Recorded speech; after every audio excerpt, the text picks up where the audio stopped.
Ons blogger hierdie week is Alida Ryder van Simply Delicious. Alida doen haar eie fotografie en resepontwikkeling en het ook al 2 kookboeke uit. Vandag maak sy vir ons 'n fudge sundae en 'n oosterse noedelslaai. Kom ons begin. Trys, as jy vir my die bak kan kry, dan kan ek slank die noedels insit. So nou dat ons 'n bak en noedels het, wat gaan nog in hierdie ys en noedelslaai? Ag, 'n lekker klomp vars groente. Jy kan regtig enigiets in hierdie slaai sit. Dit gaan regtig net dat jy tekstuur en kleur inbring. Ek gaan nou begin om lekker soetrussies op te kap in lekker dun streepies. As jy vir my die wortels sal julienne, sal dit gaaf wees. Die maklikste manier vir jou om 'n soetrussie te sny is om die kop en die stert af te sny en dan met 'n skerp mes die binnegoed uit te haal. En dan is hy reg vir jou om te sny in blokkies of reepies of wat ook al jy nodig het. Alida sit behalwe die soetrussie en wortels ook suikerertjies en baba mielies in. Nou gaan ons die slaaisous maak. Wat gaan alles in ons slaaisous in? Dis regtig 'n geurende slaaisous met nogals baie sterk geure. Ons begin met canola olie. Jy soek 'n neutrale olie. Jy wil nou nie olyfolie gebruik wat te sterk is nie.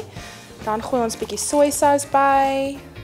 Dan 'n bietjie vissous. Dan gooi ons suurlemoensap by. Dan sit jy so 'n bietjie heuning by net vir die lekker soet. En dan sit ons fyn gekapte knoffel en gemmer by. En ek het vir jou 'n lepel. Great. Kom ons roer.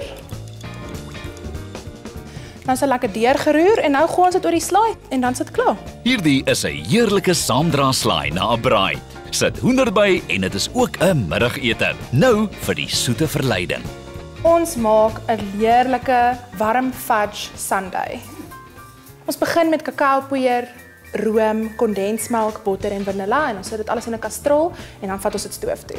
Kyk, so ons begin nou met die kakao, ons sit dit eers in en dan gooi ons die room by en dan die kondensmelk. Ek is mal oor kondensmelk. Ek dink almal is mal oor kondensmelk. En dan die vanilla en dan laastens die botter. Alles verstaan julle waarvan ek baie hou. En nou gaan ons stoof toe. Sit die kastrol oor lae hitte en roer aanhoudend om die kakao op te los en die botter te smelt.